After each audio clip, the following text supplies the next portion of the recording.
أعوذ بالله من الشيطان الرجيم. بسم الله الرحمن الرحيم. والنجم إذا هوى ما ضل صاحبكم وما غوى وما ينطق عن الهوى إن هو إلا وحي يوحى علمه شديد القوى ذو مرة فاستوى وهو بالأفق الأعلى ثم دنا فتدلى فكان قاب قوسين أو أدنى فأوحى إلى عبده ما أوحى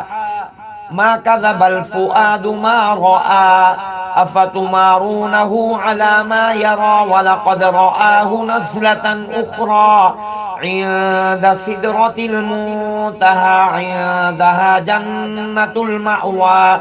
إذ يغشى السدرة ما يغشى ما زاغ البصر وما طغى لقد رأى من آيات ربه الكبرى أفرأيتم اللات والعزى ومناة الثالثة الأخرى ألكم الذكر وله الأنثى تلك إذا قسمة ضيزى إن هي إلا أسماء سميتموها أنتم وآباؤكم ما أنزل الله بها من سلطان إن يتبعون إلا الظن وما تهوى الأنفس ولقد جاءهم من ربهم الهدى أم للإنسان ما تمنى فلله الآخرة والأولى وكم من ملك في السماوات لا تغني شفاعتهم شيئا إلا من بعد أن يأذن الله لمن يشاء ويرضى إن الذين لا يؤمنون بالآخرة ليسمون الملائكة تسمية الأنثى وما لهم به من علم إن يتبعون إلا الظن وإن الظن لا يغني من الحق شيئا فأعرض عمن تولى عن ذكرنا ولم يرد إلا الحياة الدنيا ذلك مبلغهم من العلم إن ربك هو أعلم بمن ضل عن سبيله وهو أعلم بمن اهتدى ولله ما في السماوات وما في الأرض ليجزي الذين أساءوا بما عملوا ويجزي الذين أحسنوا بالحسنى الذين يجتنبون كبائر الإثم والفواحش إلا اللمم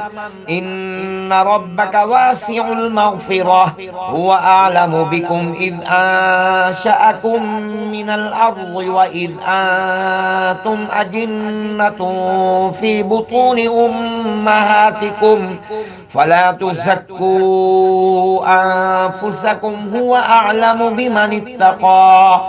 أفرأيت الذي تولى وأعطى قليلا وأكدى أعنده علم الغيب فهو يرى أم لم ينبأ بما في صحف موسى وإبراهيم الذي وفى ألا تزر وازرة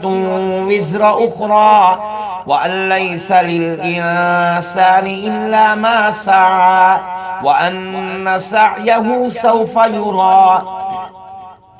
ثم يجزاه الجزاء الأوفى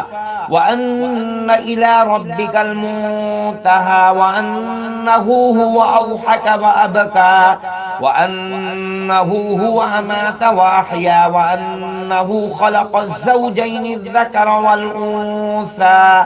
من نطفة إذا تمنى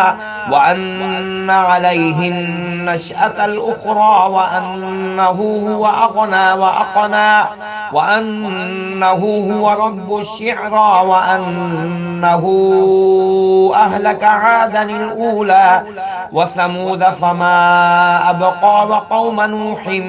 من قبل إنهم كانوا هم أظلم وأطغى والمؤتفكة أهوى فغشاها ما غشا فبأي آلاء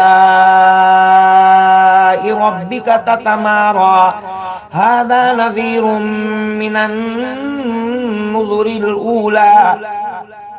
أزفت الآزفة ليس لها من دون الله كاشفة